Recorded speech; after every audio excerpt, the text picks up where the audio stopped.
Akkam jirtu kabajamoota fi jaalatamtoota hordoftoota biiftuu Oroo bakkuma jirtanitti nageenyi keenya kan kabajaatiif kan jaalalaa isin haa ga'u isiniin jenna. Itti aansuudhaan oduu sa'a kana qabannee dhiyaannee jirra. Hangaruma sagantaa kanaatti nu wajji turaan affeerraa kenna. Kun biiftuu Oroodha keessan jajjabeeffadhaa. Laayik sheer godhuu hin dagatina. Gara oduu keenya kan har'aatitti osoo hin dabrin sirreeffama qabna. Kunis guyyaa kaleessa gabaasa gabaafne keessatti naannoo kibbaa godina Aarii kan jedhu godina Arsii jedhee dubbisee ture. Kunis godina Aariitti konkolaataan akka hin seenne akka hin baane kan jedhu ture. Akkasitti akka nu hubattanii fi dhiifama akka nu gootan gamanuma isin yaadachiifna. Aangaa'ota mootummaa bittaa xaa'ootiin wal qabatee kasaaraa birrii biiliyoona 5.6 mootummaa irratti dhaqqabsiisuun himanni irratti banamee ture. To'annaa jala ooluu poolisiin federaalaa beeksisee jira. Dabalataa odeeffannoo kana qabadhee jira.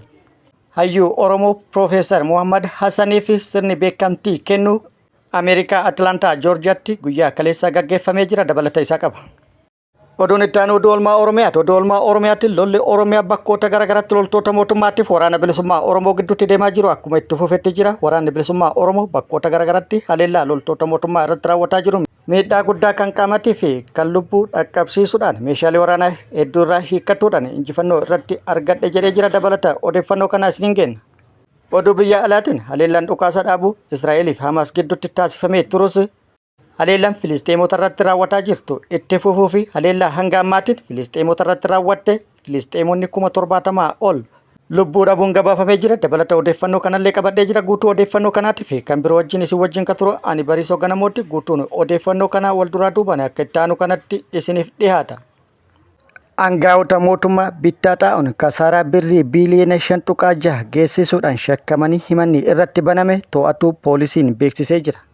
Gabaasa keenya kana duraa keessatti poolisiin federaala Itoophiyaa qondaaltota mootummaa ol aanu faayidaa isaaniif hin malle argachuuf yookaan argamsiisuuf qajeelfama bittaa xaa'oo cabsuun mootummaa irratti kasaaraa birrii biiliyoona 5.6 ol qaqqabsiisuun shakkaman irratti himanni malaammaltummaa cimaan banamuu isiniif gabaafne turre. Aangaa'onni kunneen xaa'oo karaa seeraan alaan geejjibsiisuun akkasumas rakkoo qulqullinaa akka qabu osoo beekan gara biyyaatti akka galu hayyamuu dabalatee kasaaraa guddaa qaqqabsiisanii jiru jechuudhaan poolisiin kan ibse yoo ta'u, namoota bittaa xaa'ootii fi kasaaraa dhaqqabe kanaan wal qabatee himanni irratti baname 11 to'annaa jala ooluu beeksisee jira. Gabaasa keenya kana duraa keessatti abbaan alangaa ministeera haqaa mana murtii ol aanaa lidataa dhaddacha dhimma yakka malaammaltummaa cimaan himata irratti banuu isiniif gabaafne turre. Haaluma kanaan qondaaltota mootummaa 11 abbaan alangaa himata irratti dhiyeesse tokkoffaa. Obbo Kifilee Waldamaariyaam hojii gaggeessaa koorporeeshinii hojii qonna Itoophiyaa. Lammaffaa Obbo Walda'aab Damise itti aanaa hojii gaggeessaa koorporeeshinichaa. Sadaffaa Obbo Tansaay Maccaa itti aanaa hojii gaggeessaa koorporeeshinichaa. Afraffaa Aadde Membere Hayilamaariyaam itti aantuu hojii gaggeessituu koorporeeshinichaa. Obbo Miliyoon Garramoo ogeessa ol aanaa bittaa koorporeeshinichaa. Obbo Selemoon Gebre hojii gaggeessaa ol aanaa koorporeeshinichaa kan ta'an yoo ta'an, kan biroo immoo Obbo Mangistuu Tasfaa Daayireektara ol aanaa Ministeera Qonnaa. Obbo Zalaalam Dajan Maanaajara kutaa bittaa fi geejjiba galtee koorporeeshinii hojii qonnaa. Wandoosan Kaasaa itti aanaa Daayireektara ol aanaa geejjibaa fi loojistikii. Tsaggaayee Baraha Daayireektara dhaabbata madaallii qulqullina Itoophiyaa. Akkasumas Obbo Moltoot Daanyee hoogganaa dhaabbata madaallii qulqullina Itoophiyaa damee Jibuutii yoo ta'an, aangaa'onni kunneen yakka malaammaltummaa cimaatiin qoratamuun himannaan irratti baname gara mana hidhaatti ergamuu poolisiin federaala Itoophiyaa beeksisee jira. Oduun itti aanu sirni beekamtii kennuu Profeesar Muhammad Hassan Ameerikaa Joorjiyaa Atlaantaatti adeemsifamee jira. Sirni kun kan gaggeeffame guyyaa kaleessaa yoo ta'u, Profeesar Muhammad Hassan qabsoo fi seenaa uummata Oromootiif oolmaa guddaa oolee jira. Profeesar Muhammad Hassan hayyuu seenaati.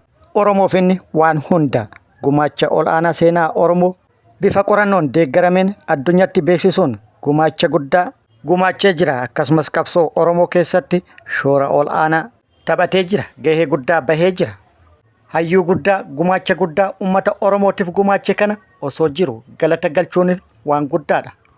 Kanuma yaada keessa galchuudhaan sirni beekamtii kennameefii jira. Oromoo fi akkasumas waahilloonni isaa sirna beekamtii isaaf laatame kanaaf gammachuun guddaan itti dhagahamuu beeksisanii jiru. Qaamonni sagantaa sirna beekamtii kana qindeessitan galata qabdu galatoomaa jedhamtanii jirtu. Piroofeesar Mohammadiifis sirni beekamtii isaaf laatame yookaan kenname kan isaaf maluudha yoo itti xiqqaate malee ittiin guddatu. Oduun itti aanu oduu oolmaa Oromiyaati. Oduu oolmaa Oromiyaatti lolli Oromiyaa bakkoota garaagaraatti loltoota mootummaatti waraana bilisummaa Oromoo gidduutti gaggeeffamaa jiru akkuma itti fufetti jira. Tibbana lola bakkoota garaagaraatti loltoota mootummaatti waraana bilisummaa Oromoo gidduutti gaggeeffamaa ture irratti waraanni bilisummaa Oromoo humnoota mootummaa hedduu booji'uu beeksisee jira. Ammas lola loltoota mootummaa wajjin bakkoota garaagaraatti kan gaggeesse yoo ta'u bakkoota lola itti gaggeesse irrattis injifannoo argatuu beeksisee jira. Haaluma kanaan waraanni bilisummaa Oromoo zoonii kibba baha Oromiyaa Arsii Lixaa aanaa Nageellee Arsitti haleellaa loltoota mootummaa irratti raawwatee miidhaa qaamaa fi kan lubbuu dhaqqabsiisuun meeshaalee waraanaa irraa hiikkatuun injifannoo irratti argadhe jedhee jira. Tibbana aanaa Nageellee Arsitti fuufteedhaan bakkoota garaagaraatti haleellaa loltoota mootummaa irratti kan raawwatee fi haleellaa raawwataa tureenis miidhaa dhaqqabsiisuun injifannoo argatuu kan beeksise waraanni bilisummaa Oromoo guyyaa kaleessaa 3/29/2025 aanaa Arsii Nageellee ganda Basaquu Ilaala iddoo addaa Quucarii jedhamutti loltoota mootummaa maqaa sakattaa waraana bilisummaa Oromoo jechuudhaan bobbaatee uummata irratti dararaa garaagaraa raawwataa turte irratti hattee hidhuudhaan haleellaa raawwateen miidhaa irratti dhaqqabsiisuu beeksisee jira. Haleellaa humnoota mootummaa kanneen irratti raawwateen 4 battalumatti addunyaa kanarraa yoo godaansu 8 madeessuudhaan meeshaalee waraanallee irraa hiikkatu odeeffannoon nu ga'e ibsee jira. Haaluma wal fakkaatu waraanni bilisummaa Oromoo zoonii lixa Oromiyaatti fuufteedhaan haleellaa bakkoota garaagaraatti loltoota mootummaa irratti raawwataa tureen injifannoo argataa turu jala bu'uudhaan yeroo gara yerootti isiniif gabaasaa turre. Haaluma kana waraanni bilisummaa Oromoo ammas haleellaa bakkoota garaagaraatti loltoota mootummaa irratti raawwataa jiru cimsee itti fufee jira. Guyyaa tokko dur yookaan immoo 3/28/2025 Wallagga Bahaa aanaa Saasiggaatti humnoota mootummaa ajajaa ol'aanaa tokko qabatuudhaan sakattaa waraana bilisummaa Oromoo jechuudhaan bobbaate irratti hattee hidhuudhaan haleellaa raawwateen miidhaa guddaa irratti dhaqqabsiisuun injifannoo irratti argatu odeeffannoon nu gahee jira. Aanaa Saasiggaa gabaa Sanbataa bakka addaa Walloo jedhamutti ajajaa waraanaa ol'aanaa tokko konkolaataa waraana mootummaatiin akkasumas humnoonni hedduun lafoodhaan jala deemanii maqaa sakattaa jedhuun barbaadanii waraana bilisummaa Oromootti dhaqan. Waraanni bilisummaa Oromoo hattee itti hidhuudhaan haleellaa irratti raawwateen hedduu hojiidhaan taasisuu beeksisee jira. Haleellaa humnoota kanneen irratti raawwateen miidhaa guddaa irratti dhaqqabsiisuu odeeffannoon nu ga'ee jira. Odeeffannoon nu ga'e akka ibsutti akkuma baala mukaatti harcaasee jechuudhaan kan ibsame yoo ta'u haleellaa raawwate kanaan hedduu addunyaa kanarraa godaansee hedduu madeessuun meeshaalee waraanaa hedduus irraa hiikkate jedhamee jira. Gama mootummaatii bakkoota lolli itti gaggeeffame kana wal qabatee odeeffannoo argachuuf yaallee turre odeeffannoo argachuu hin dandeenye yookaan immoo odeeffannoon nu hin geenye. Gama biraatiin loltoonni mootummaa mooraa waraana mootummaa gadhiisuun gara mooraa waraana bilisummaa Oromoo dhufuu itti fufanii jiru. Har'as Oromiyaa bakkoota garaagaraa irraa loltoonni mootummaa hedduun gara mooraa waraana bilisummaa Oromoo dhufuudhaan waraana bilisummaa Oromootti makamanii jiru. Oduu biyya alaatiin waliigalteen dhukaasa dhaabuu Israa'elii fi Hamaasiin gidduutti taasifamus yookaan Filisteemiin gidduutti taasifamus Israa'el haleellaa Filisteemota irratti raawwataa jirtu itti fufte jedhamee jira. Israa'el erga haleellaa jalqabdee Gaazatti namoonni 70,000 ol ajjeefamuulleen himamee jira.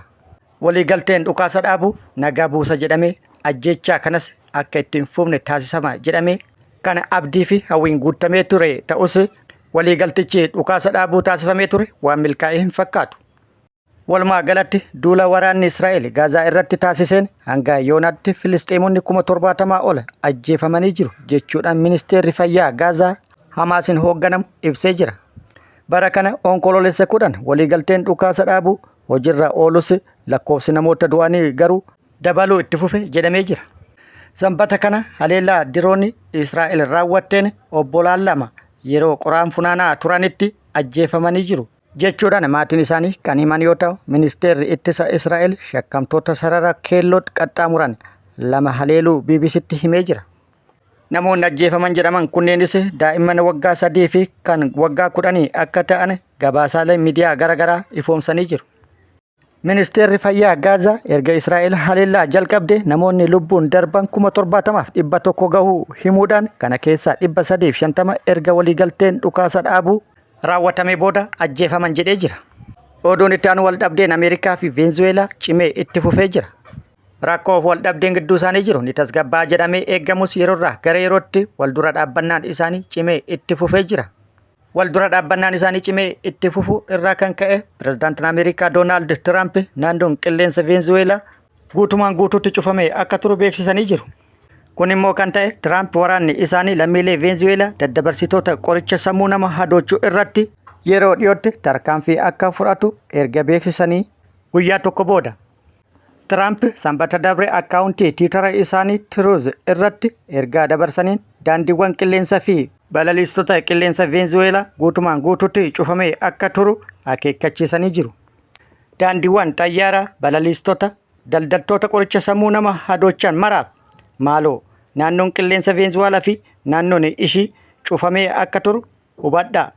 Xiyyeeffannoo nuuf kennitaniif immoo galatoomaa jedheenii ture. Kabajamoota fi jaalatamtoota hordoftoota Biiftuu Oroo oduun ammaaf qabanne kana hanga ammaa kana guutuu oduu wajjin isin wajjin ka ture ani Bariisoo Ganamooti. Hanga yeroo itti aanutti deebinee wal agarrutti nageenyi Rabbi isiniif haa baay'atu. Nagatti nu turaan immoo hawwii kenna nagatti nu tura.